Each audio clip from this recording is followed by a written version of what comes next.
I'm Brandi Kruse. Coming up today on Undivided, I'm going to share my experience door knocking, the good, the bad, and the ugly. Plus, the local media isn't even trying to hide its bias anymore, propping up some key campaign talking points for Bob Ferguson just weeks out from the election. And sanity on the rise as more college volleyball teams boycott games against a team that has a trans player. That and more coming up today on Undivided. Remember, you can support our show for just $5 a month by signing up at undividedpod.com.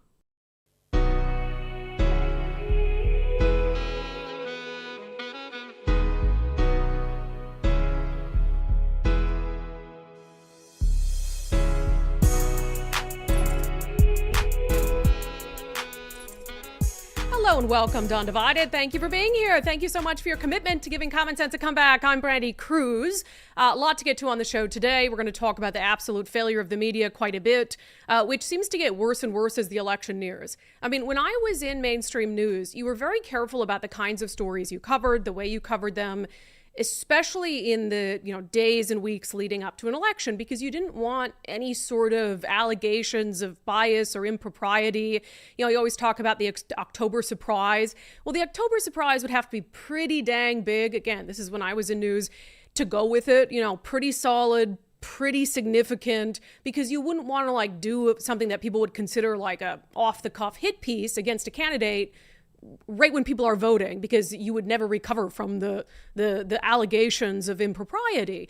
But the media seems to have, thrown that completely out the window, and they don't care how biased they look. So we're going to get into that. But first, I have to talk to you guys about our experience this weekend. So we are doing, and so we had 2 this past weekend, and we're going to have 2 more coming up, some mass volunteer events for Dave Reichert and for the Let's Go Washington initiatives, just, part of sort of our efforts to save the state before it's too late. And it was an interesting experience, I think, for both Nicole and I. I've never volunteered for a campaign. Besides, back in college, I volunteered for the Senate campaign of a Democrat. Changed a lot since then. But Nebraska Democrats are much different than Washington Democrats, certainly. So this was a totally new experience, but we were like, okay, if we're asking other people to go out, hit the pavement, wave signs, we're going to go out and do it too. And so I led the charge for door knockers. We were in Marysville on Friday. We were in Bothell on Saturday. And then Nicole and our friend Nancy were like team sign waivers, because remember, Nicole refused to go knock on doors. So we had a great turnout. Bothell was a ton of fun.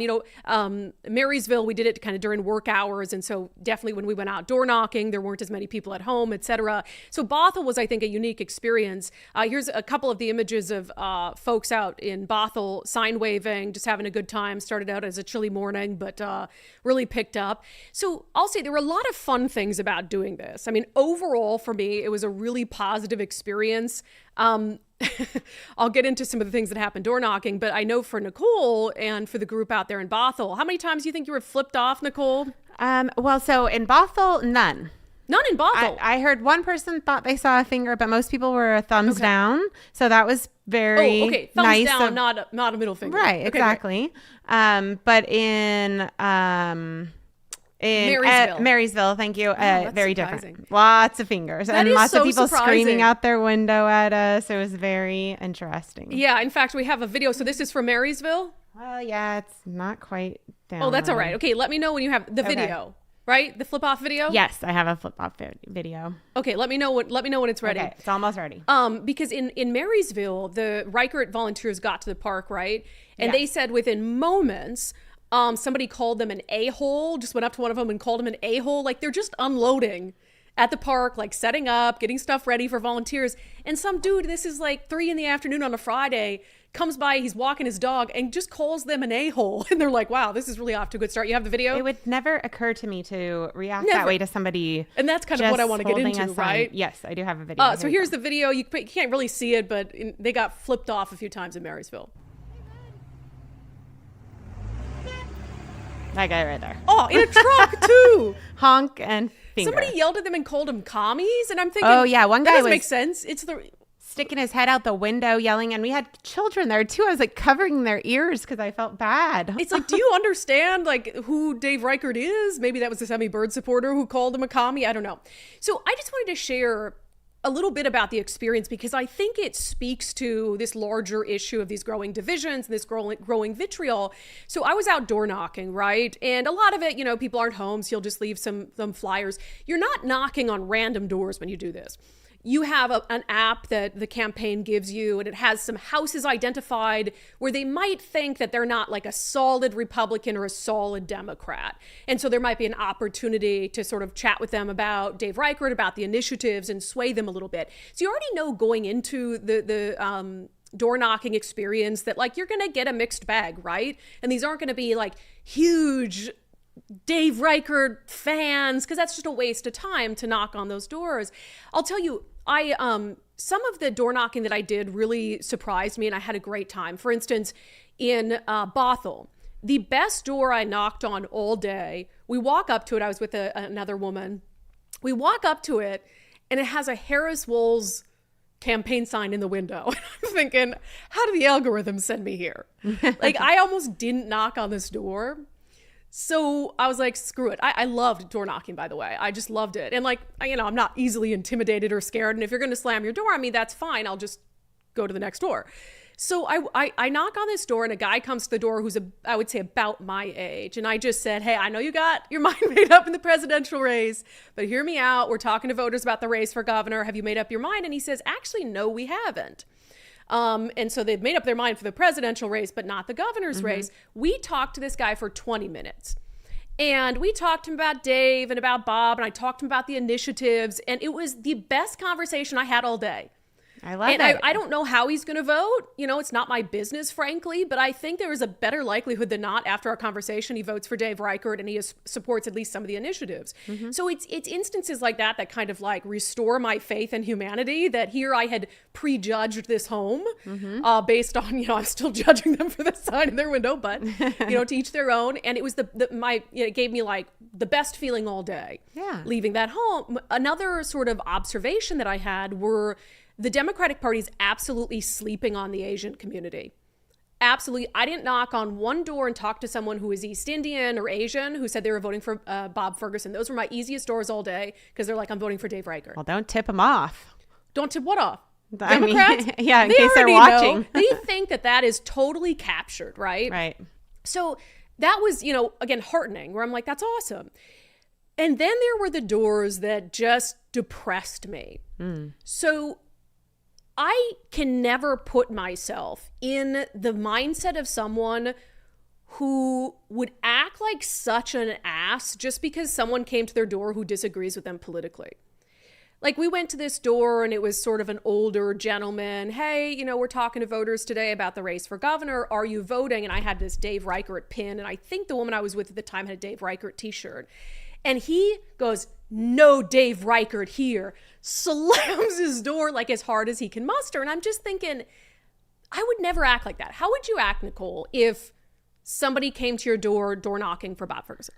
Well, if I answered the door and didn't hide, I'd probably I'd probably answer the door, and I would actually say no, and I'd want to convince them that I was right. I would probably want that argument. Like, tell me why I should vote for them, and then I'll just tell you all the reasons you're wrong. Because, I mean, as far as the ads are concerned and all of the arguments they're making, it's a lie. All of them are lies. And so I think I could easily make the case. You'd like challenge them a little bit, But part of me might want to kind of play coy if they didn't recognize me and like see what the pitch they were making. But I'd probably say, hey, especially after the experience door knocking myself, really appreciate that you're doing this. I know it's not easy. I've done it. But you're wasting your time here because I'm a vote for Dave Reichert. If the signs in the yard don't give it away.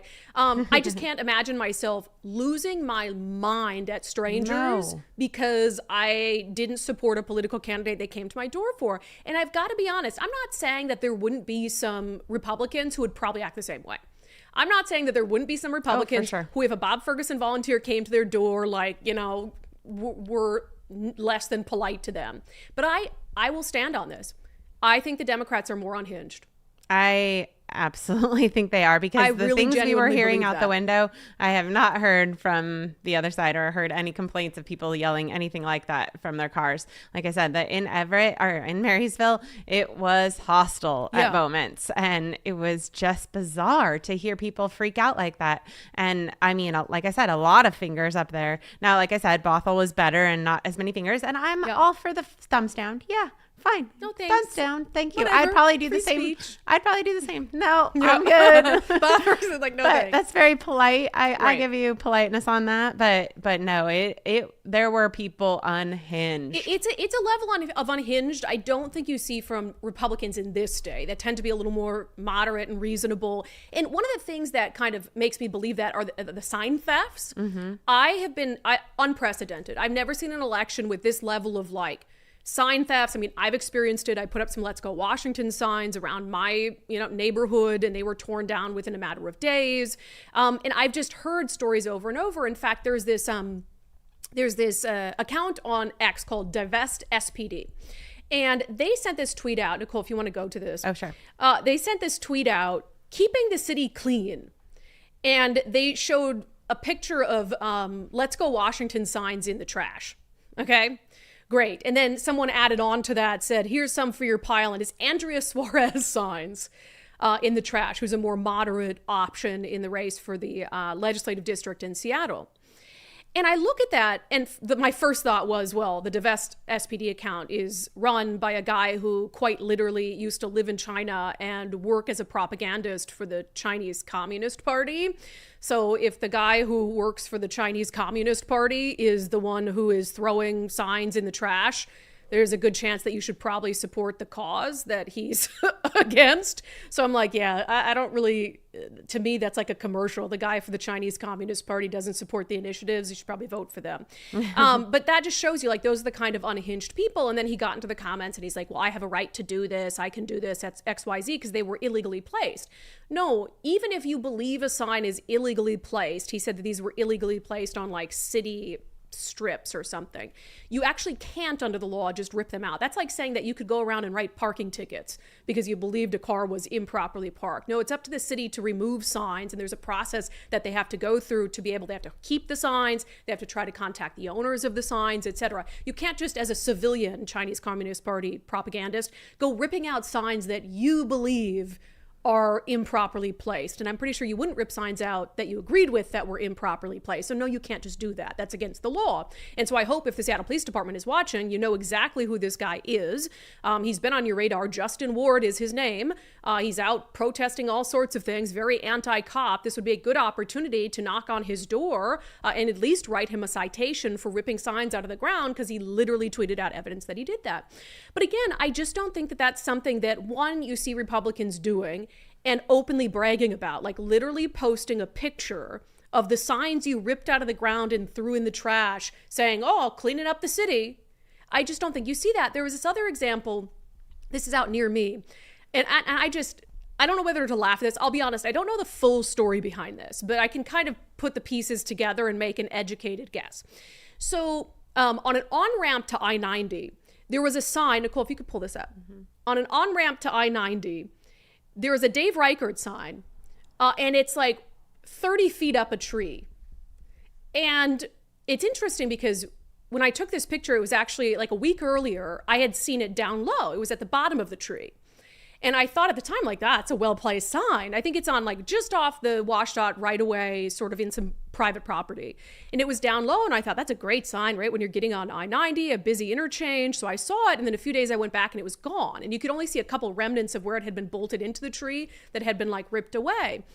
And so then I come back like a week later, and now it's 30 feet up the freaking tree. So if I put two and two together, someone tore the sign down and they said, not again, and I'm going to climb or, get up this tree and bolt this mother effer in up high. But isn't it sad that that's the lengths you have to go to so someone doesn't tear down your political sign? And I just don't see that level of hate and vitriol coming from the right in the state of Washington. I have passed many a Bob Ferguson sign and thought, but I have never thought about tearing it out of the ground.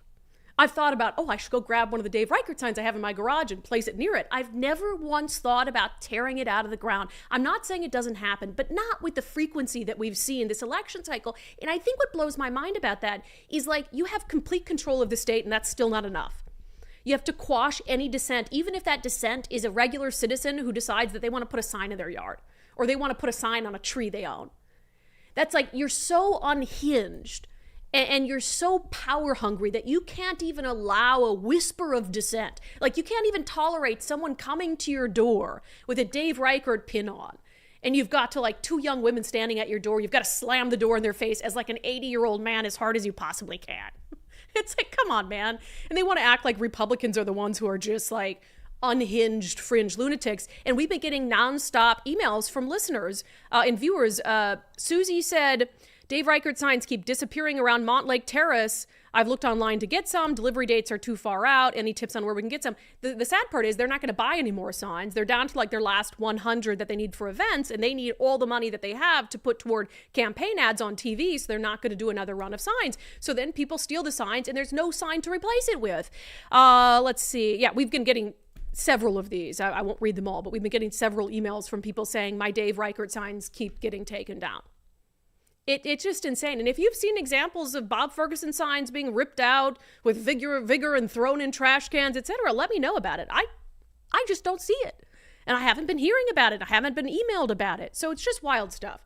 So anyway, that was my experience. We are going to have 2 more events. Federal Way is still coming up on the 19th and the 26th. We'll push out information. I'll tell you, I had a hell of a lot of fun. It is so easy to do. You get this app, tells you exactly what houses to knock on. You can do it in your neighborhood. And I think that's the way you win elections, is these face-to-face connections and conversations with people who are only seeing the absolute lies that are being pushed out on TV and in print.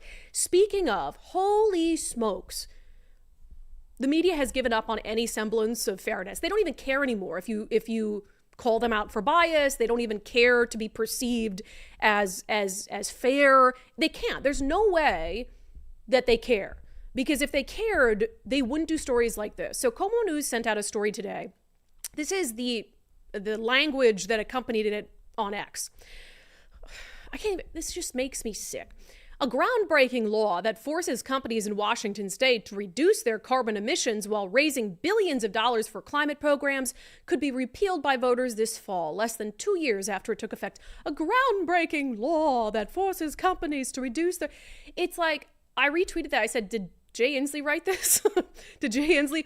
I mean, think about that. The media shouldn't call it groundbreaking, and it's not really groundbreaking. California already had something in place. It's not the first time this has ever been conceptualized. Groundbreaking new law.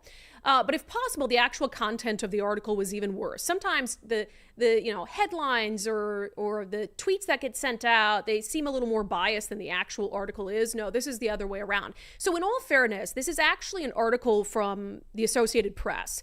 So it's auto-populated on sites like Como News. But as a news agency, you have every right in the world to take it down. You don't have to, if you think an AP article that's been populated on your site because the wire service is unfair, you can decide that you don't want to have it up or you don't want to have it prominently featured or whatever it is. But this one, so there's a couple things about it. So the headline, Washington's landmark climate law hangs in the balance in November. And they included this gallery of photos, right? It's 7 photos of like all these doom and gloom images of pollution going into the air. Okay, so that's a choice, right? And what I thought was interesting when I clicked through the gallery, none of the photos that they showed of like smokestacks and all the birds are dying and it looks like the air's on fire. And you know where those photos are? Well, this is about Washington's landmark climate law, right? So all the photos were taken in Washington, right? Right? Mm-hmm. No, Kansas, Wyoming, Utah, Texas, even Poland. One of them is out of Poland.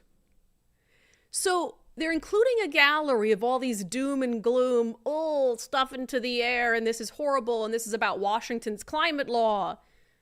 Meanwhile, none of those images, not a single one of them, was in Washington state. In fact, one of them was from Poland.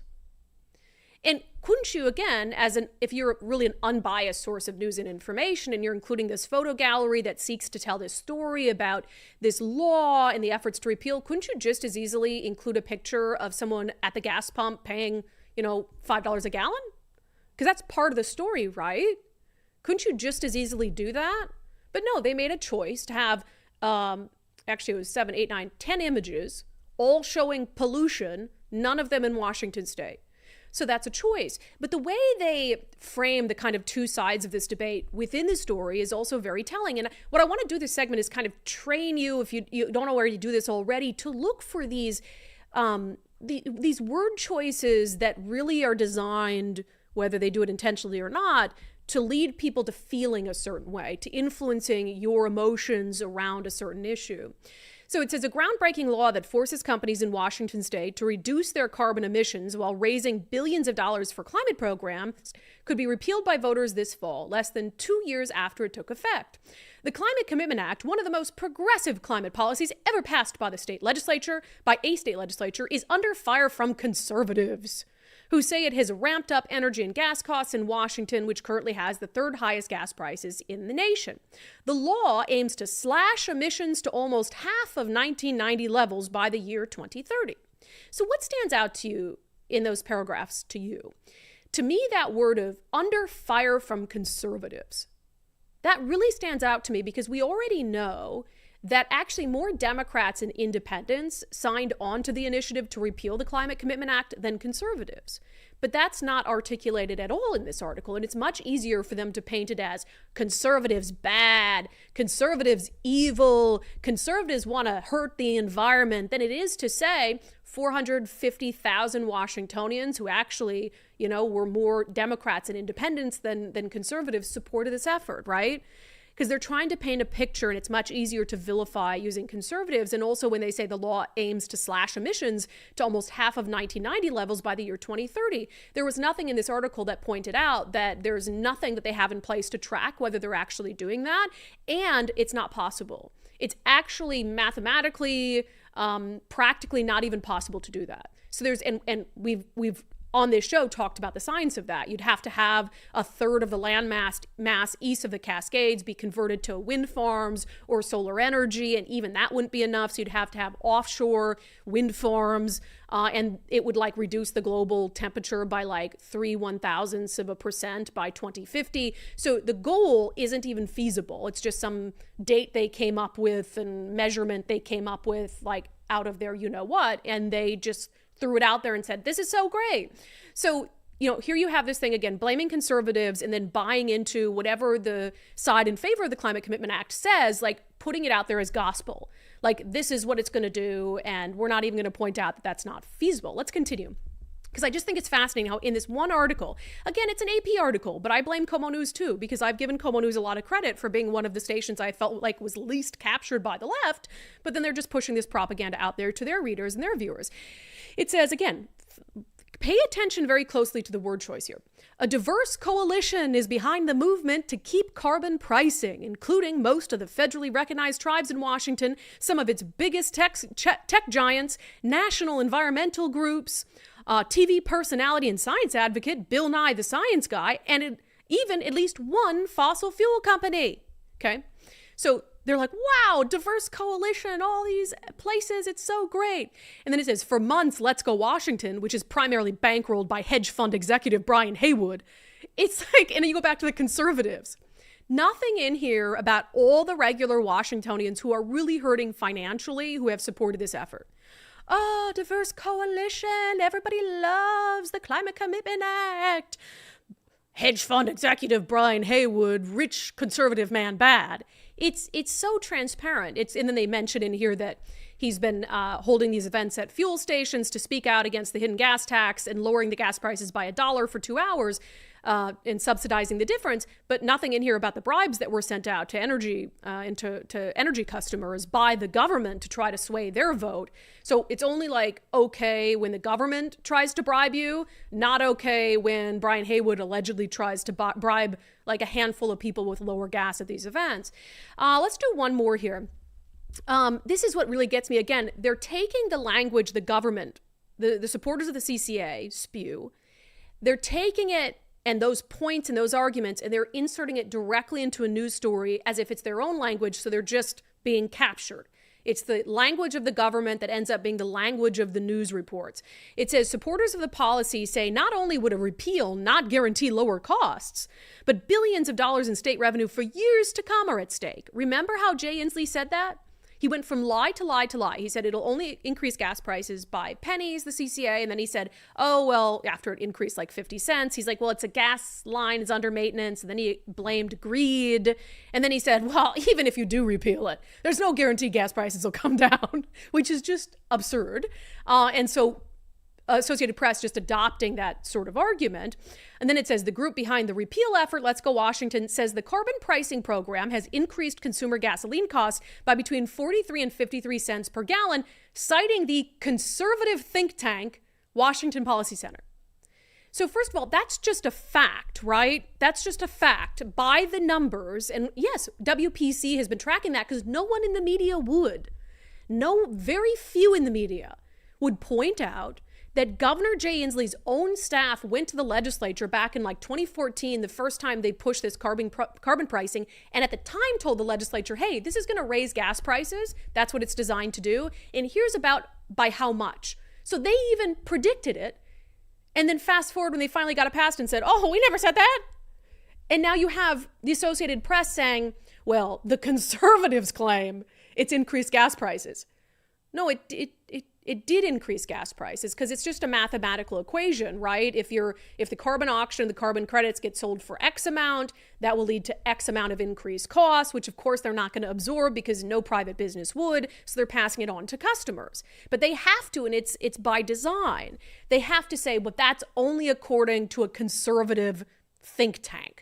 And we all know conservatives are evil and you can't trust conservatives. But again, you went back to that first line where they say supporters of the policy say not only would a repeal not guarantee lower costs, but billions of dollars in state revenue for years to come are at stake. And they never felt like they had to qualify with like progressive supporters of the policy say, or supporters of the policy say a repeal won't guarantee the lower cost at the gas pump. But they could say, but that's coming from Jay Inslee, who is the one who put the CCA in effect, so he has, a lot of motivation to claim that. No, they don't qualify that one.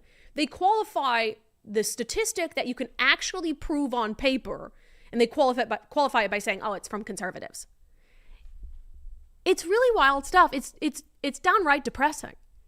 I mean, the media is completely captured. No interest whatsoever in being fair and balanced. And it's not just on the initiatives. I have to keep going because, again, this stuff is coming days before ballots are going to be put out in the mail. And I want people to understand the depths to which the media is assisting Democratic candidates, progressive causes, etc. So Bob Ferguson, one of the lines of attack that Dave Reichert has had against him is he's bloated the size of his office since taking over as Attorney General 12 years ago. The number of attorneys at the Attorney General's office has doubled. And Dave Reichert has talked about that a lot because like Bob Ferguson's like, oh, we're going to spend more money hiring more police officers. Like, okay, we could have been doing that instead of you doubling the size of your office to pursue cases against places like Value Village, which you didn't do successfully. So the Seattle Times, this has been kind of an effective line of attack that Dave Reichert has kept using against Bob. So of course the Seattle Times has to do the bidding of the Bob Ferguson campaign quite literally and explain why it is such a good thing. It's a great thing that Bob Ferguson has doubled the size of his office. This is so transparent. I mean, honestly, shame on Jim Brunner, because he had been doing such good work, I think, before this election cycle. And he's been like a pawn of Bob Ferguson's campaign. And I can't see how he doesn't either see that or maybe he doesn't care. The headline, as AG, Bob Ferguson vastly expanded his office to focus on consumer lawsuits. His office has racked up more than 800 lawsuit wins and $2.8 billion in recoveries from corporations alleged to have wronged Washington residents. That includes settlements from drug companies accused of fueling the opioid epidemic, hospitals that charge illegal fees, and food companies that fixed prices. So what he's saying in the whole crux of this article is basically that he might have doubled the size of his office, but his legal actions have paid for themselves. And he's covering the cost of that by doing all these successful consumer protection lawsuits. Did he mention in that sentence the chicken and tuna checks that were sent out to people who'd been deceased for 40 years and then ultimately, since they didn't reach people who were alive, just went back to the coffers of the Attorney General's office? Okay, no.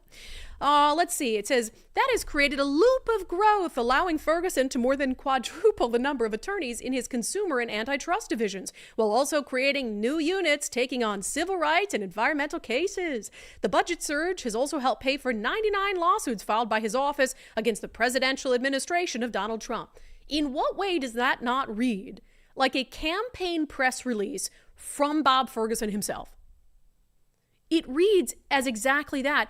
And what I find fascinating is they've got this one talking point from Dave Reichert that they decide to do this lengthy story on, sort of defending this growth in the Attorney General's office. Yet they haven't done any real lengthy stories on the many, many just blatantly false claims that Bob Ferguson has made against Dave Reichert. I haven't seen it. If I'm missing it, I apologize. I haven't seen like a lengthy story in the Seattle Times diving into why Bob Ferguson's attacks against Dave Reichert on abortion are borderline lies, gaslighting for sure. I haven't seen some sort of lengthy article from the Seattle Times diving into all of the instances of Bob Ferguson failing to take a position on critical public safety issues, despite the fact he says public safety is now his top priority. So it's like Bob gets to get away with all these things. He gets to push out all these hits on Dave Reichert, and they just go to voters and the media never intercepts them and corrects them or exposes them. And it's like Dave Reichert has one that seems to be working all right, and the Seattle Times writes a press release for Bob Ferguson on it. If they were doing, let me be clear, if they were doing both, I wouldn't care. Like, I would rather the media err on the side of scrutinizing something a political candidate says than not scrutinizing something, right? So, you know, if they want to break down all the numbers for Bob Ferguson's AG, like, hey, Dave Reichert is saying this, but in truth, he's been able to do all these successful lawsuits that have sort of paid for that growth. Here's where that money has gone. I don't care about the article itself per se. But when it's not met with the same scrutiny on the other side, when Bob Ferguson says something that's just like half truth, false, very clear gaslighting, that's when I have a problem with it. And that's what I want to make very clear. And then there was, this one's the worst of all. I mean, this one's the worst of all. I realize I'm like 33 minutes into the show and haven't even got to a commercial yet. I apologize, but this stuff pisses me off to no end. And I'm so glad I left my job in TV news before I got sucked down this rabbit hole of shame. So you've probably seen this ad on TV, and if you're like me, you just rolled your eyes through it. Bob Ferguson claims he's crowned himself the public safety candidate. For the record, no one else gave him that title. He gave that title to himself. He just manufactured it out of thin air. And he found like maybe the only 2 law enforcement leaders in the entire state of Washington who support his campaign, and he put them on TV. I spent my career in law enforcement, the last years as police chief. When it comes to keeping Washington safe, I trust Bob Ferguson. Bob's top priority is public safety. His plan to hire more police officers is exactly what we need. He'll create a statewide response unit to tackle the fentanyl crisis. And he'll put the $1 billion he won from drug companies into treatment. To help us protect Washington, I trust Bob Ferguson. Bob Ferguson for governor. Yeah. So if you're like me, you saw that and you're like, oh my God, that's so transparent. Like, he found a couple people who, for whatever reason, in Whatcom County, why did you elect a sheriff who supports Bob Ferguson? That's crazy to me. The other guy's retired. Like, I don't know the motivations. And look, they have every right to support whoever they want. Maybe they have a good reason. Maybe they have a personal relationship with them. Maybe he's promised them consideration to be the next head of the state patrol. I don't know. I'd be looking for that, though, whether any of them wind up in Bob Ferguson's administration in some way, because that's the only way this makes sense to me. But again, like, that's okay. And Bob Ferguson is, of course, going to do what Bob Ferguson does. And he's going to lie and gaslight and convince people he's a public safety candidate. And he found, in that case, 3 willing participants. The firefighter guy doesn't surprise me because the firefighter unions have sort of supported Bob. I guess that's a union sort of thing. But the other 2, I mean, that's tough for me to wrap my mind around. But I can look at that, and the media should look at that and say, okay, well, the vast majority of current sheriffs and police chiefs support Dave Reichert. Like, it's not even close. It's not even in any realm close. There are far more endorsements from sheriffs and police chiefs for Dave Reichert than for Bob Ferguson. So if you're in the media, you wouldn't make too much of that, right? Like, oh, Bob's propping up a couple people who support him, trying to prove he's the public safety candidate, but Dave has way more endorsements, so we're not going to touch it. But if you're the Tri-City Herald, you have to take this like one retired police chief who supports Bob Ferguson, and you have to act like he is the bravest, most woke police chief there ever was. So they wrote genuinely a full freaking article about that ad and about how like great this police chief is essentially for going against the grain and supporting Bob Ferguson. From the Tri-City Herald, not even an opinion piece, by the way. This is a news, quote unquote, piece. Why a respected, I can't even say it without laughing. This is a headline, a news headline. Why a respected conservative retired police chief endorsed a Democrat for Washington governor. And it has this whole description about it. And just again, like, this is insane. It says, which candidate for governor has the better plan for public safety? If you ask a former longtime police chief from the Tri-Cities, the answer might surprise you. A new TV advertisement out this past week from Democrat Bob Ferguson's campaign prominently features Ken Hohenberg, the retired Kennewick police chief who served the Tri-Cities for 44 years. He left his position in 2022 as, quote, one of the most respected police chiefs in the state, and is now throwing his support behind the current attorney general. It's a rare endorsement for the 67-year-old who in 2022 endorsed Republican Dan Newhouse for U.S. Senate. Speaking to the Tri-City Herald, Hohenberg said he made the decision to endorse Ferguson based on their decade-long professional relationship. Quote, even though I'm a conservative, I've always been independent in voting for who I think is the best person. Ferguson was very, very helpful during my tenure as police chief. Can you freaking believe this article? So giving all this air to a political ad that's clearly gaslighting voters into believing he has some sort of outsized or even significant portion of support from the law enforcement community, which he doesn't at all. And the article does get into, like, Dave Reichert has all these endorsements as well, and here's Dave Reichert's plan. But it paints this one police chief who is by any measure an outlier, right? It paints him as this like principled conservative. Oh, he endorsed Dan Newhouse, and now he's endorsed Bob Ferguson because Bob Ferguson has this fantastic record of public safety, like, in his eyes. That's a news story. Do you see how insane that is? Of course you do. And I thought, well, gosh, not surprising coming from the Tri-City Herald, which, of course, just came out a few days ago with its endorsement in the governor's race. Oh, would you look at that? Tri-City Herald has endorsed Bob Ferguson for governor, saying he has the leadership experience and the ties to work for all. And they turn around and do this quote-unquote news story on, like, the one police chief Bob could find to publicly endorse his freaking campaign. The media is completely captured. I am, in hindsight, I might be the biggest genius in the world, humble genius in the world, having left mainstream news when I did, because it was bad when I left. It wasn't even close to this bad. They're not even pretending to be fair and balanced anymore. So my advice to you in the closing 23 days of this election is to turn your freaking TV off and to stop reading captured media that has shown it has no interest in covering these campaigns in an unbiased fashion. Truly insane stuff. Or at least mute commercials when you're watching the Seahawks game.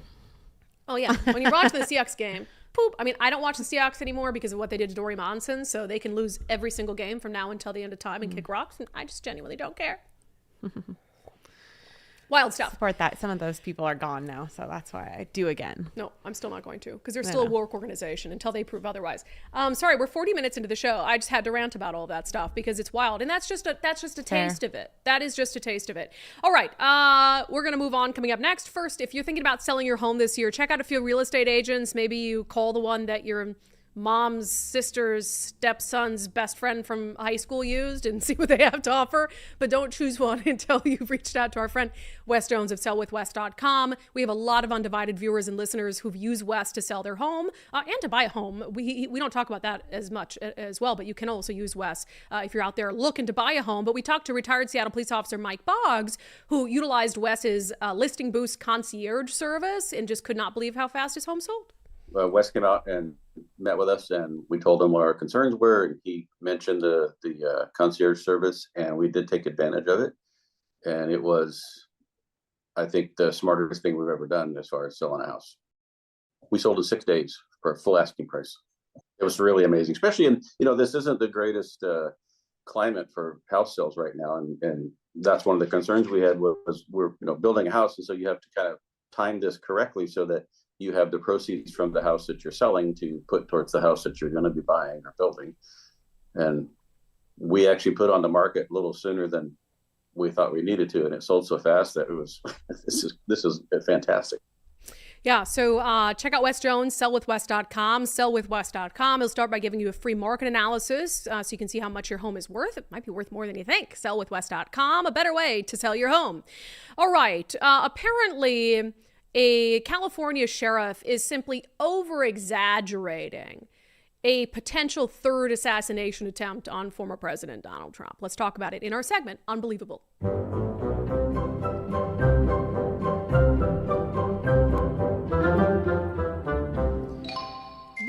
I've been telling you guys, like, my biggest concern is whether Donald Trump will live to November, not necessarily whether he's going to win. Like, look, if people don't want him to be the president and he loses, then that's different. But I don't even know for sure if he's going to live until November. And we've seen that, I don't know who it is, the powers that be, but I'm like, they do not want him to even make it to November.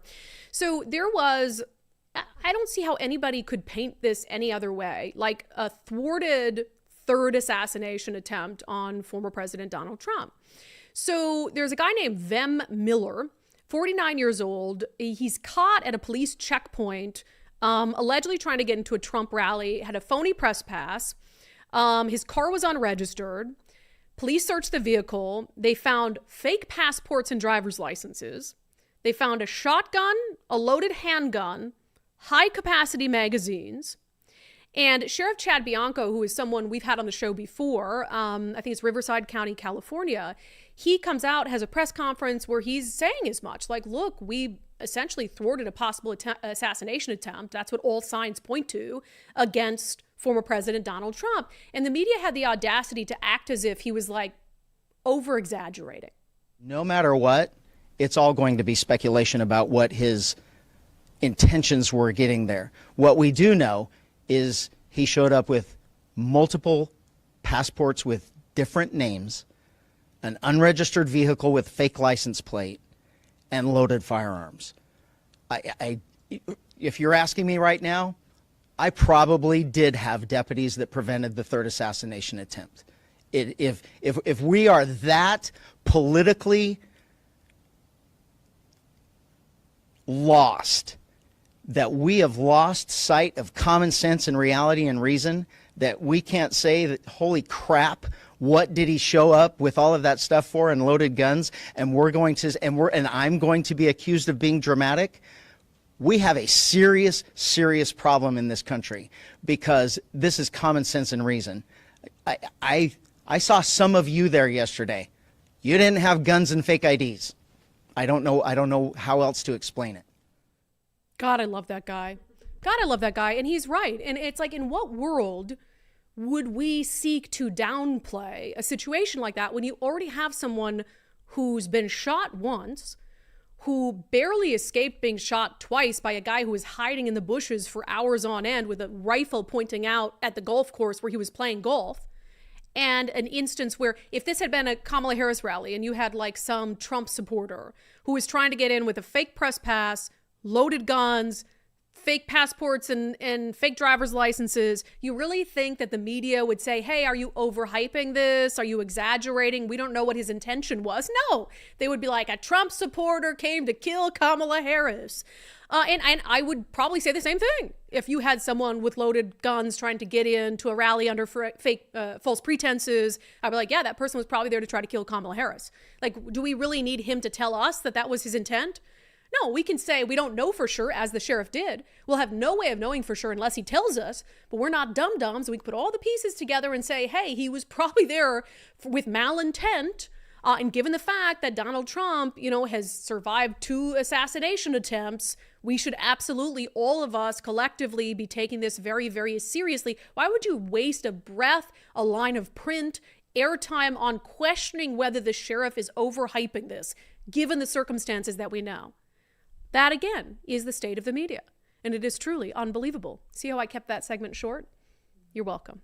because I spent so much time on the first one. All right. The insurance industry right now is absolutely insane. You can have one small claim and you can get dropped like that. And then if you're handling your own insurance, you're left in this no man's land trying to, my God, how am I going to get someone else to cover me if I just got dropped from this one carrier? That's where First Mark Insurance comes in. I highly recommend taking the First Mark Challenge today. It's totally free. And what they're going to do is evaluate your current insurance. They're going to talk to you about your insurance needs. And then they're going to go out, they're going to search the market for you, and they're going to figure out if they can get you better insurance for the same price, better insurance for a better price, or maybe they think that the insurance you already have is great, and they're going to tell you that. There's been many undivided viewers and listeners who did the First Mark Challenge, and First Mark said, actually, you did pretty freaking good on your own, and I would keep the insurance that you already have. But that's, what I think is so fantastic about them as a company is, first of all, they never pay you never pay them anything. So they do this work for you for free. And they're always going to be honest with you about the coverage you have. They're not going to try to get you to switch just to make a buck off the insurance companies or whatever it is. There's a reason I'm a member of the First Mark family. Nicole's a member of the First Mark family. Daryl and Meg are now new members of the First Mark family. And Undivided is insured through First Mark. It's not because we get a special rate. We don't. That is completely outside the scope of the advertising agreement that we have with them. I just want to be frank. We don't get some sort of special rate or special treatment by becoming members of the First Mark family, but their service is just that good. So firstmarkinsurance.com, firstmarkinsurance.com. The very best part is they work for you. All right. Is Sanity making a comeback? Is Sanity, well, not too fast or else we won't have this show anymore because it's about giving common sense a comeback. So if common sense just comes back, then I got to change my show. But we do want it to come back just slowly over time, So we've talked a lot about the transgender athlete issue. And again, if you want to be transgender and you're an adult, like by all means, you live your life, but it can't come at the expense of other people. You can't come at the expense of hurting other people, of keeping other people down, and certainly can't come at the expense of the safety of others. And so that's why I'm just vehemently opposed to biological men competing against girls. And one thing I'll say about this story before I get in, because I actually have a unique perspective on it. As you guys know, I have one too many concussions from various things throughout my life, like growing up poor and making our own fun and doing things out on the farm we shouldn't have done. But one of them is from volleyball. So one of my concussions was we had one of the best players in the state and one of the best players in the country on our varsity team. And we were doing just like lines, and she comes up and man, like she had a mean spike. And she hit me right in the head. And it wasn't necessarily that gave me a concussion, but I fell backwards and I hit my head on the ground. And so one of my concussions is from volleyball. And yes, you can get hurt even if she was a biological woman. She happened to be very, very good. But now you imagine the strength of a biological man spiking balls against biological women. And you have Blair Fleming, who is a collegiate athlete for SJSU. Here's a video. They'll have to continue to look forward as they trail by 10 points here. Fleming! Yeah, Fleming. Sorry. SJSU, what's that? San Jose State University, is that it? Yeah, okay. So this Fleming biological boy is like a powerhouse, standout player because he's a biological boy. And so what has started to happen is some of these teams that were scheduled to play San Jose State University, they are forfeiting. And this has been happening now for several weeks where they come out as a team and they're in totally united, parents, coaches, players, and they're saying, we're going to forfeit this game. We understand that under the rules, that means that will be marked as a loss for us, but that's okay. And so this has happened more and more often. This is from the University of Nevada, Reno, which became the latest team to forfeit their game. Said we, the University of Nevada Reno women's volleyball team, forfeit against San Jose State University and stand united in solidarity with the volleyball teams of Southern Utah University, Boise State University, the University of Wyoming, and Utah State University. We demand that our right to safety and fair competition on the court be upheld. We refuse to participate in any match that advances injustice against female athletes. I literally have goosebumps. I literally have goosebumps reading that because that's exactly what has to happen. That is exactly what has to happen to undo this insanity. Like I said, I've been injured by a very exceptional, standout female volleyball player. I mean, it wasn't really her fault. I was accident prone and had had many concussions by then, so maybe I was just prone to concussions. But can you imagine, and we've seen stories of basketball players being hurt by biological men who are just bigger, faster, stronger, rougher, on the court. And so these women are like, we're not doing that anymore. So not only is it a danger to them, right? It exposes them to potential injury and career-ending injuries, but it also is just unfair. They're never going to be able to jump as high. They're never going to be able to be as physically fit.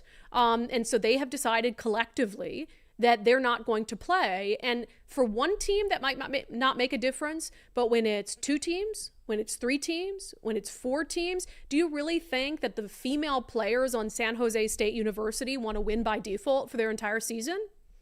I don't think so.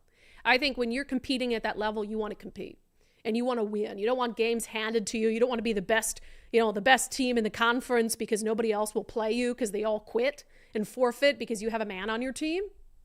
So this is it's already gaining momentum. Now we need it in some of the upper reaches of collegiate athletics for them to continue to say, like when Riley Gaines is actually the ones who's been pushing all of this out. When she stood up and against Leah Thomas and said, look, I lost to a biological man, and sort of what all that started. Think about what would have happened if every single person, every single girl who had to compete against Leah Thomas did the same thing and said, we're not racing, we're not swimming. So this is a wonderful example. It is a breath of fresh air. It sucks that these women have to do that, right? Because again, you work so hard. If you're at that level, you've been playing since you were a little kid. And you've been the best of the best. You're now going to college for it. Are you going to make a pro career out of it? I don't know. For some of them, they might be able to. But you want to compete. You deserve to be able to compete. And to forfeit, that probably sucks for them too. They don't want to do it. But clearly they see the bigger picture here. And clearly they see that what they're fighting for is more important than even their collegiate careers. So good for them. I still have goosebumps. I still have goosebumps from reading that because that's exactly what needs to happen. All right, we're going to get to our daily show poll, questions, comments, and our closing sanity check coming up next. First, are you paying attention to what's happening globally and nationally that could impact your retirement portfolio? The answer is probably yes, right? I mean, if you're close to retirement especially, you're watching things, you're worried, you don't want to see the markets dip or anything like that. Now, the question is the person handling your retirement portfolio monitoring all those things as aggressively as you are and making changes as necessary? If the answer is no, then you need to reach out to our friend Zach Abraham at Bulwark Capital, because that is what they specialize in. They specialize in managing risk, and that's why Zach hosts a show called Know Your Risk Radio. So Zach, along with Bulwark's analysts, track current events closely so they can adjust to market risks every single day to help shield your portfolio as much as possible. Risk management is Bulwark's #1 focus because you only get one retirement. You've worked really freaking hard for it. And so you want to make sure that when the time comes, you get the retirement that you envisioned. So learn about Bulwark's risk management strategy in their free common sense investing guide. Get yours now by going to knowyourriskradio.com. You can also call 866-779-RISK, 866-779-RISK, but really easy. Just go knowyourriskradio.com. You can also check out Zach's radio show, knowyourriskradio.com. Okay, this is the week we've all been waiting for, dreading. Are you dreading it? Are you dreading the election, or are you, Nicole, looking forward to the election? Yeah, that's a good question. That should have been my poll I just question. have major anxiety about it. I have a lot of anxiety and stress about it. Yes. But I know we've done what we can do, and we can only do so much. But how fast are you going to fill out your ballot when it comes in the mail this week? Pretty quick, because I'm going to take a picture and send it to all my people and tell them this is how you vote. Yeah, I think I do it day one. As long as Mike's home, he's been hunting. I have no husband right now because he called me yesterday. I'm like, wow, I do have a husband. I need him there because it's our little thing. We do it together. But anyway, I asked you guys because ballots are going to be mailed out this week. You should start getting yours in the coming days. Certainly, I would think by Sunday you should have yours. So my question was, as ballots start hitting mailboxes, how quickly do you plan to turn yours back in? Now, there's a point to this question, but the options I gave is first day, I'm not in a rush, or a couple days before the election. You're going to intentionally wait and turn it in sort of like election day or close to election day. Now, the reason I ask this is because I think conservatives in particular have been hesitant about turning theirs in quickly because they believe, if they're like skeptical of elections, they believe there's just too much time to go in there and fiddle with things or whatever it is. And I'm going to try my best to convince you not to hold on to the damn thing. But a lot of you are saying, let's see, on Patreon, a lot of you are saying first day. It's kind of split between first day and not in a rush, with 15% saying a couple days before the election. Andy Stevens says, I'm helping a lot of people vote this round, which means mine won't be turned in until election day. Well, I don't understand why you'd have to wait to turn yours in. Take a picture of it. And you know who you voted for, so turn yours in. You can still help people. Bob says, ASAP, yes on the initiatives. The capital gains tax is a direct road for Bob Ferguson to institute a payroll tax on the transaction between employees and employers, 100%. Harold Burns, decisions are made already. No need to delay. Vote yes, pay less. David says first day, so they know they don't have to expend any resources on me. And that's the comment I was looking for. David, yes, that's exactly why I asked this poll question. So Republicans are going to be doing something this time around that they haven't really embraced in earnest, and that's ballot harvesting. So they're going to be, because look, it's legal in this state, and the Democrats do it. So even though Republicans have looked down on the practice, if Democrats are doing it, you have to freaking do it too. So they're going to be doing it. You saw some of that ballot harvesting after the primary election in the race for Commissioner of Public Lands. And what it entails is, figuring out who hasn't turned in their ballots. For Republicans, they're going to focus on more conservative areas. For Democrats, they're going to be like in Seattle trying to harvest ballots because there's a higher likelihood that the people who fill out those ballots are going to be voting for progressive or Democratic causes. And so Republicans are going to actually try to match Democratic ballot harvesting efforts. So if you're a Republican voter and you turn your ballot in early, that means that they don't have to waste a second trying to track your ballot down. And also, I would say that to me, I hate when we see these like late shifts on election night. First of all, this is a little selfish, but I hate, it hurts my heart when you see these like the Shama Sawant races where it's like, oh my gosh, she's down by 10 points. But then like a lot of progressives turn their ballot in late. So then all of a sudden she surges 12 points and wins like 7 days later. I don't want to do that. Like, get your ballot in as soon as possible. But the key reason that you should do that, one, you have time to track it.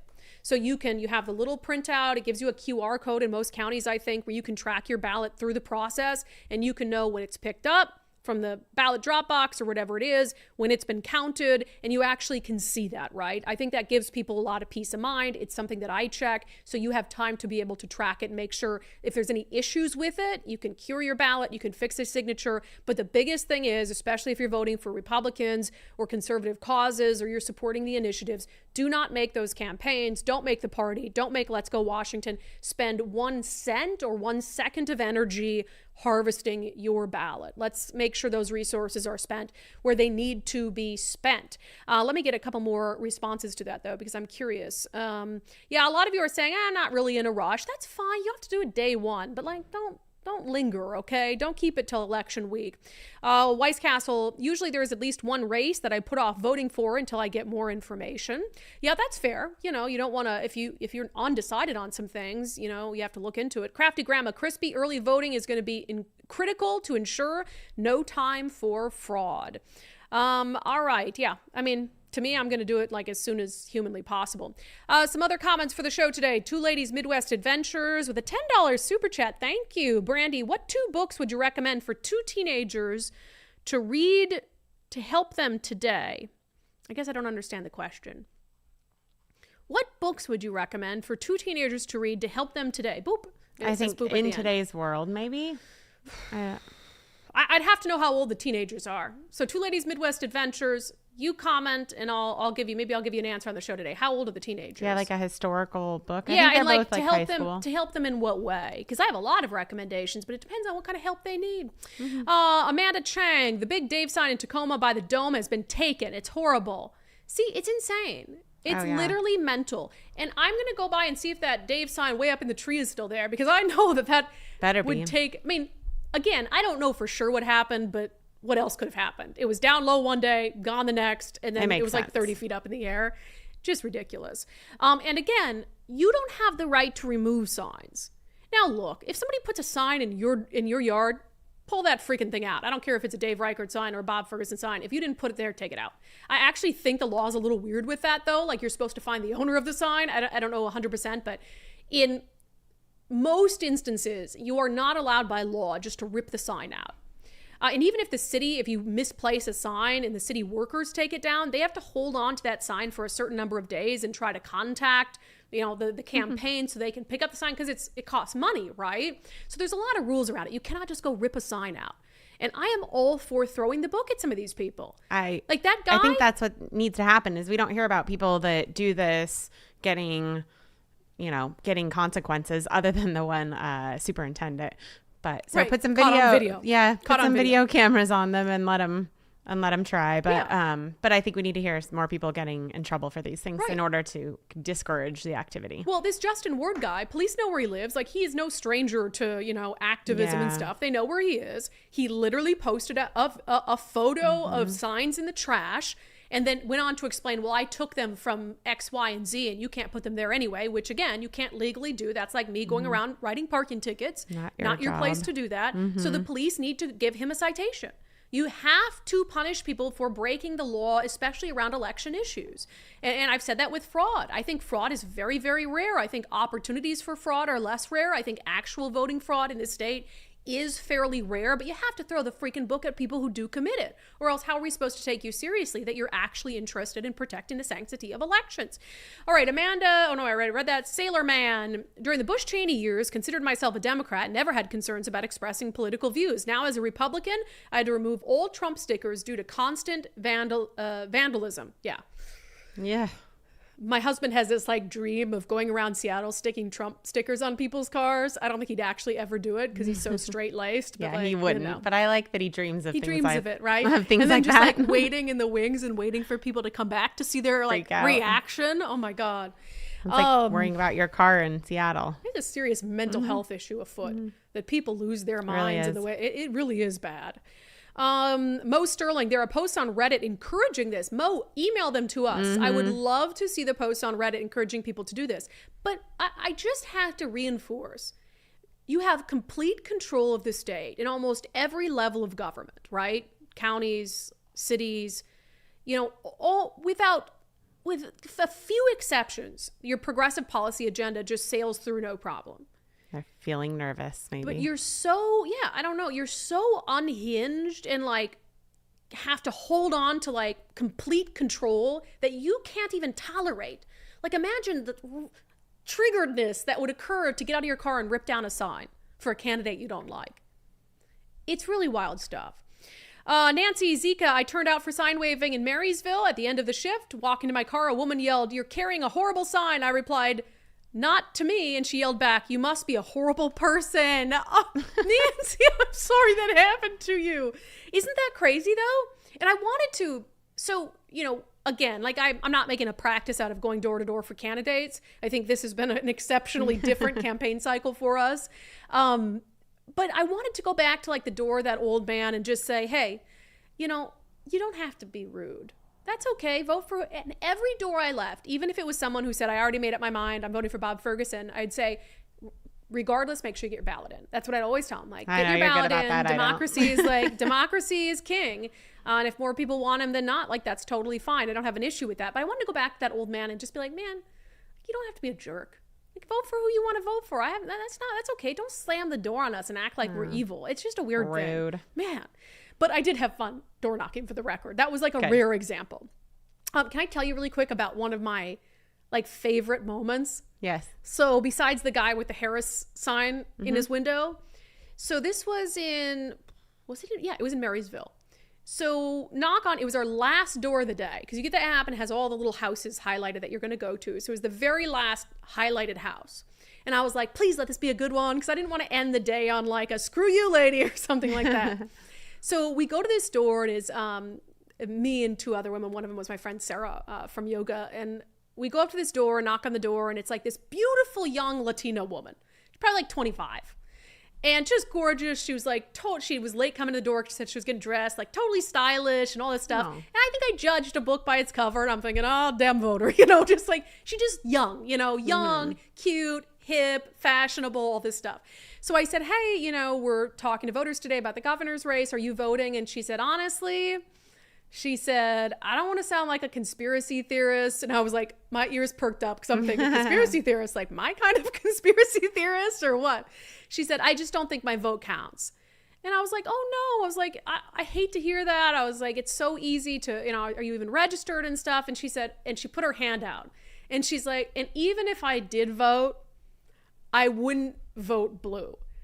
So she was like, she had pegged us as Democrats. And my heart just melted. I'm like, we wouldn't either. I was like, well, you're the Republican candidate for governor.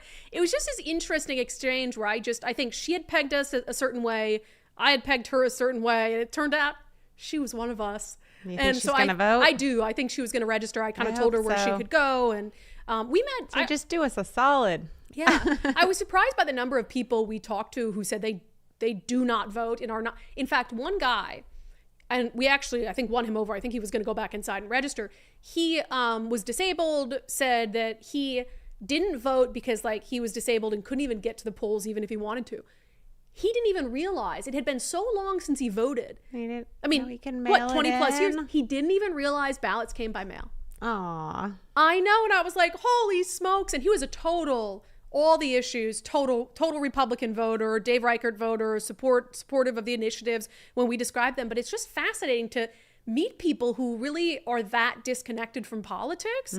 So anyway, it's just interesting. Anyway, I digress. Brandi Davis, my boys and I helped out with sign waving in Marysville. Just want to thank you both for your kindness to my boys. Oh, they were so cute too. They were so very polite cute. and cute. And we can verify how angry some of those drivers were. My youngest boy did tell Dave what one of those angry drivers said to us. Dave knelt down to him and said, we need to pray for them. Aw. Oh if you didn't love Dave already. That is so sweet. So sweet. Because those boys were with you and the drivers were like flipping off and all weird, right? Yeah. Literally, they must have been like no more than 10 years old, right? I want to say they were probably like 7 and 9, maybe something like that. What adult does that? This is real mental illness I'm talking about. People freak out when I accuse people of being mentally ill with no proof. But I mean, come on, right? If the shoe fits. Do you think it's kind of funny that both of us had to call 911 while we were out there too? Yes. For different reasons. Unrelated. Nicole and I, so you guys had to call 911 on a lady walking in traffic, obviously trying mental to get hit health by a car, issues. right? And then we were out sign waving and we witnessed a car crash. Wild. And it was all the girls. They were both fine, but they were both so shook up, and so we were trying to help them out. But it was just interesting. Yeah, anyway, random. What an eventful. It's an exciting What an time. eventful day in Marysville. Isn't it funny how Marysville was crazier than Bothell? Oh yeah, way crazier. Wild. Way crazier. Let me see. Jeff Eklund says Bill Nye has been grasping at relevancy for years. Sorry, Bill, you're still irrelevant. It's just weird that they're trotting out Bill Nye, hoping people will vote against the initiatives. I know. Country guy. I don't discuss politics at work because my liberal friends tend to go crazy and yell. We can't have an honest disagreement. Part of it is because the assumption is gay equals liberal. Are you gay? Is that what you were saying? I think so. Yeah. So it's like, 100%. And I mean, there's full groups dedicated to like gay conservatives. And so they're not a monolith, just like I shouldn't have assumed that Hispanic voters are a monolith. In fact, I think that, again, I cannot stress enough how the numbers are really going to show some inroads for the Republican Party in the East Indian, Asian community. I think Democrats have sort of like chalked it up to, we own anyone who's not white is totally going to be with us, right? And they're not, they use them as pawns. They don't care about their needs. If you're Asian or East Indian, you don't even qualify as a person of color to the left. They don't even like chalk you up to a person of color. They're like, no, they're, successful or whatever it is. And we're not even going to, it's just the weirdest thing how they pick and choose who's like person of color enough for them. Yeah, it's very strange. Janelle Villegas, I don't even have cable. These commercials come up on my YouTube feed. Yeah, sometimes somebody was telling me on my feed. I know, I've seen There's them. Joe Biden ads. Oh yeah, lots of them. Now he's not out, but now Hillary, or not Hillary, I can't come up with her name because she's so irrelevant. I posted this over the weekend, this poll on Twitter. I said, you have to vote for one of them for president of the United States, Kamala Harris or Hillary Clinton. There was a full meltdown on Twitter. Most people picked Hillary. I know, because at least she's smart. At least she knows. I agree. At least she's capable, I think, of doing the job. Now, would she do it in the way we wanted? Probably not. But I mean, Kamala's not. That tells you a lot, right? Yeah. That conservatives who despise Hillary Clinton would actually prefer her to be president over Kamala Harris. Let me see. Jan, this is the first time I'm voting early. Good. Do not make those ballot harvesters waste time on you if they've already got your vote. Melissa, Bell, Madison, filled out today and dropping off. You already got yours? Yeah, a bunch of people said they did. So, well, what county? Can you guys tell me if you got yours already, what county you're in? Because ours don't even go out until the 16th, so 2 days from now. Oh, yeah. Bonnie says, already received my ballot, filled it out, ready to drop off at a ballot box. So if you fill yours out, call or text 5 friends and say, hey, are you voting? If you need any help making decisions, let me know. Just if you don't want to call, have those phone calls, just text some friends. I have half a mind to text my whole phone list and just say, don't vote for Bob Ferguson. Yeah, Please. Let me know what county. Maybe Spokane County. Sometimes they get theirs out a little bit earlier, but I haven't answered yet. I'm watching. Okay. All right. And with that, let's get to our closing sanity check, shall we?